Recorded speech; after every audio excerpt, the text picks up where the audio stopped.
Welcome to On the Road. I'm here at 6 Yard Box in Edinburgh's Arches to speak with Andy Lynch, former left back and left winger of Hearts, Celtic, Philadelphia Fury and Montreal Manique. And I'm here to speak to Andy about his career. Andy, you've just finished your autobiography, Hoops, Stars and Stripes, and it's a fantastic story which starts here in the capital, and it starts at Heart and Midlothian Football Club. Could you tell me, thinking back, how your move to Hearts came about, because you were a Glasgow boy from Govan, weren't you? I was indeed. Basically, I was playing with Kirkintilloch Rob Roy, the junior team, and I'd only been there maybe only a few weeks, and the season was about to start, and the games that I played quite well, and there was quite a few senior teams beginning to show interest, and I felt as if, well, this is it finally going to happen, I'll be able to turn professional. And Hearts moved very quickly. There was other teams wanting me to sign, but Hearts moved very quickly. Their chief scout, Dan Crawford, he asked for permission to talk to me after one of the Rob Roy games. He was very persuasive, big man. He, along with another colleague who was a Hearts scout, a wee English guy called Charlie, I don't know his second name, the two of them talked to me and they said they've been watching me for a few weeks. They have a very strong, the Hearts first team is a very strong Hearts first team, and the one position that they haven't got covered is number 11 outside left. So they said that they've been up and down all over Britain, they can't find one until they seen me a few weeks ago, and they said to me that they would like to sign me, and would I play in a trial match, a reserve match rather, on the following Wednesday. And they emphasised this wasn't a trial, irrespective of what happens in the game, they want to sign me, and I was to also get the opportunity to meet with the manager then, Johnny Harvey. So I went back, talked to my dad about it, and also the chairman of Rob Roy, and we decided that I would come through, the two of them come through with me. And I played the game, I loved the game, I felt good, and right from day one I felt very comfortable about signing for Hearts. And you were here, as you say, your manager was Johnny Harvey, and Johnny Harvey was a Hearts great of the 1950s and 60s. So by the time that you came along in the late 60s, where were Hearts in terms of Scottish football, and what kind of a club were you joining at that time? Well, I think they were, I was very aware that they had their own success in the leagues with the Dave Mackays and the John Cummings and stuff like that. And when I signed for them in 1969, they had a very strong team. They had Scottish internationals in Jim Cruikshank, the goalkeeper, Donald Ford. They had Alan Anderson, the stalwart, centre half, with Eddie Thompson, Jim Townsend, a fantastic midfield player. So they had a very strong team, and you would have thought then they would just be tucked behind the old firm of Celtic Rangers. So I knew I was going to a strong team, and that's the way it turned out. Now you've gone, and it sounds bizarre now when you look at modern football, you've gone from the junior game, and within a few weeks you were playing in the Hearts first team, weren't you? And that's what they promised that they would do with yourself. How did you find the transition going from junior player to the Scottish First Division? Yeah, well, first of all, obviously, the fact that they did, if you like, show me the number 11 jersey, it could be yours, we need somebody badly, and that always was at the back of my mind, that I could get in here pretty quick. I might not need to wait a year or 2 years and languish in the reserves.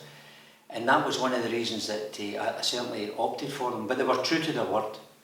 And when I spoke to Johnny Harvey after the reserve game, the night that I signed for Hearts, he again emphasised that he would give us a few weeks to bed in, play a few reserve games. If I do well enough, then he's going to bring me into the first team. So, I mean, I wasn't cynical, but you think maybe they're just saying that to me. Maybe they say that to all the kids that they're going to sign. But they were true to their word, and that's how it panned out. After literally a few weeks, I was bang right into the first team. think one of the surprising things for me going through the book, Andy, as well, is it's obvious that a big part of that story was going to be Jock Stein, but you actually met a different Jock when you were at Hearts who was very influential in your career. Could you just tell us a wee bit about Jock Wallace and the type of motivator and coach he was? Well, I've got nothing but praise for Jock Wallace. He would be in the background while Johnny Harvey was the manager, but it was well known that he was getting courted for the first team job. But every week that passed, he would take more and more responsibilities on the training field and just generally with the team. And I think Johnny Harvey was quite happy, and the two of them worked well together. John Harvey had all the experience, a very quiet, mild man, but very experienced, and Jock Wallace was very much hands-on. People that don't know him, there's a few people that they obviously think he was a bit of a bear, and he was to a certain extent, but he was a clever man, and he was terrific with the team, with the players, the individual players. Experienced or not, everybody took to him, and he upped the training. He pushed the players, every player individually and also as a team, and he was very, very helpful to me, and I've got nothing but good memories of the man. But you know, he took Hearts to a challenging position. When he eventually took the main command, we were just right tucked behind Celtic and Rangers at that time. And a big thing again that the reader will find when they're going through your story is that you were a massive Celtic fan as a young boy. Your dad used to take you to the games. What was the experience like going to Celtic Park for the first time as a Hearts player? What can you remember about that? Well, I remember once I managed to break into the first team after a few weeks. I went out and I bought the wee red book, and I believe they've still got that. And the wee red book tells you about all your fixtures, what's coming up and all the dates. And the first thing I did was to trace when I was playing Celtic, and it was only after something like 4 or 5 games. It was Celtic v Hearts in Glasgow. So I was in the first team, and I was just hoping I could do enough to keep my position and get the opportunity to go to Celtic Park and play against what was my heroes. And I remember it well. It was on the day or for the week build-up, I was very nervous about it. But I couldn't wait to have the opportunity to get out to Celtic Park. And I got there early and sat in the dressing room myself while I was waiting for my colleagues to come from Edinburgh. But the day just couldn't have been better, because we went out and we beat Celtic 2-0. And we played brilliantly. And that was mainly the Lisbon line team. It was nearly the Lisbon line team. So it was a great day for me, a very proud moment. And I was just delighted to be in the winning team. And of course, quite soon after that, Andy, there was a lot of paper talk that Jock Stein had become quite impressed with you, and he wanted to take you to Celtic Park as a left winger. But it took a while for you actually to move to Celtic. How did the move come about, and what can you recall of your first meeting with Jock Stein? Well, after a few seasons at Tynecastle, basically, Jock Wallace moved on to Rangers, and the team started faltering. Bobby Seath, ex-Dundee player, came in as the manager. He did his best, but trying to follow after Jock Wallace, it was going to be difficult. So I was one of probably quite a few players that felt we're not going anywhere, and I thought it was time to move. And I think I put in a transfer request, and it came out in the papers, and then I got word through one of a close confidant of Jock Wallace, Jock Stein, that he was interested in signing me. So I was very excited about that, but it went on and on and on, and eventually I did put in the transfer request, and then I was again told by the confidant that you shouldn't do that, the big man's not too happy. He wanted you just to sort of languish there in the reserves so that maybe the transfer fee might come down or whatever. But anyway, the day came when the manager called me in, Bobby Seath, and said, Celtic, we have accepted an offer from Celtic, so you'll be pleased to know that you can go ahead and sign for the team that you supported as a boy. And that's what happened, and I couldn't believe it. It was like a dream come true. And we met halfway between Edinburgh and Glasgow. I think it was, not Linlithgow, I think it was Bathgate, maybe? Bathgate, I think it was Bathgate. And I came with Mr. William Lindsay in his Rolls Royce. He was the Hearts chairman. And we drove through from Edinburgh to meet in Bathgate with Jock Stein to come through. The men shook hands. I went back in the car with him, overawed. And it was just like a dream that whole day. Just sort of, it was hard to visualise that I'd actually signed for Celtic. And I think, again, one of the things you describe throughout that part of the book is the difference. When you went from Hearts, who were a fantastic side at the time, to Celtic, everything stepped up in intensity at training and the application. And you walked into a team there who, as you said earlier, were your heroes. How did they welcome you into that side? Well, I suppose I was very surprised that they were very down to earth and very welcoming. And these are, at that time there were about 5 Lisbon Lions still in the first team dressing room. So these guys have hit all sorts of phenomenal scales in their own careers, but they did take time out to welcome you and really warmly welcome me. It wasn't just a face thing. They really did, and they made me feel this is part of your team now. We want you to do well. And yet, obviously, when you're in a first team dressing room, everybody, there might be 20, 25 players, but there's only 11 positions. But they had that team comradeship that made you feel, you're part of us, you're the future. And they were terrific that way. Training wise, again, it would go up a notch from my training at Hearts. It was the players would train like maniacs, and the other thing I suppose in the difference is the mindset of the Celtic team then was about winning things, whereas when I was at Hearts I was more concerned about make sure I can keep my position in the team, and I never really thought we could win the championship or we could win the cup. I didn't give that much thought, but when you went to Celtic you had to think about winning. And they did it without thinking a lot of times because they were into the habit of winning, and it was like second best, runner-up, no good to us. So you pick that up as you go along.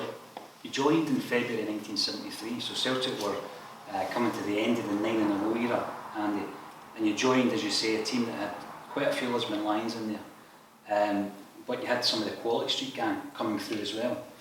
Now, you and I have discussed this before, and you touch on it in the book. You went into that training as a Celtic fan and you wanted to prove yourself, but unfortunately you succumbed to some injuries which kept you out for a long period of time. How frustrating was that for a guy who had lived his whole life to play for Celtic, that you were going into your work and you weren't able to do that for quite a lengthy period? Yeah, it was a bad time. I think sometimes when you support the team, when you play for the team you support, that it's not always healthy and it's not always better. Because sometimes you can't see clearly. The mist is over the eyes, that I've got to do this no matter what. But as we know in life, you can't always get what you want. So, but it was particularly difficult for me, especially when I've had a manager of the status of Jock Stein putting confidence in me, paying a transfer fee for me. So I felt, first and foremost, that I was letting him down, rather than myself, and then that would grow, and it just got out of proportion sometimes. It was all a bit much, but I suppose it taught me the lesson that you have to just go with it. There's not much you can do about it, but I can say that now, but it wasn't like that at the time, where I was very frustrated. I had a chronic pelvic problem that I picked up at Hearts, and instead of maybe resting, I was taking painkillers because we didn't have any other treatment. And when I went to Celtic, it wasn't any better, the treatment. It was nearly non-existent in Scottish football then. And you're relying on cortisone injections and taking painkiller pills and stuff, so it was very frustrating at that time, but fortunately there was another side to it. Absolutely, and I think another big aspect of that period is that Jock Stein continued to believe in you. A lot of players came and went through that era, but you were still there. He didn't ship you out to another club. But there was a moment when you were playing in the reserve team that another figure at Celtic Park maybe assisted you in your story with a change of position. What can you remember about John Clark in the reserve team and you getting moved to left midfield or left wing back to left back? Yeah, John Clark was of course one of the Lisbon Lions. I'd played against him and got to know him well. He was running the reserve team at that time. Latterly, when Billy McNeil came back, he was assistant manager. So he's a quiet man, he's very influential and still is at Celtic Park to this day. He was understanding to my situation, knowing here's this guy, Celtic fanatic, bursting himself, can't get in there because he's injured and he's all sorts of stuff. So I remember him saying to me when I was fit enough to start playing the reserves again, he says, look, just get yourself out and enjoy the game again, you know, because we've never talked about that word, that word's never used, it's about win, and then win again. It was like, just go out, play whatever you want to play, try and get your confidence back and try and get your fitness back at the same time. And it was with John's suggestion that I played a few games up front, played in the middle of the park, and then he put me to left back, and I played well and found it fairly easier, certainly easier to play at the full back position than the left wing position. And from that, after a week or two, Big Jock came, watched the reserve game, came in at half time and spoke to me to do a few things, but we had already been through the mill to, you know, a few weeks or months before that, where I was, frame of mind was that I wasn't really caring what you said, you know, because I was maybe in the wrong place at that time. But I went out in the second half, did what he told me to do, and it all just took off from there.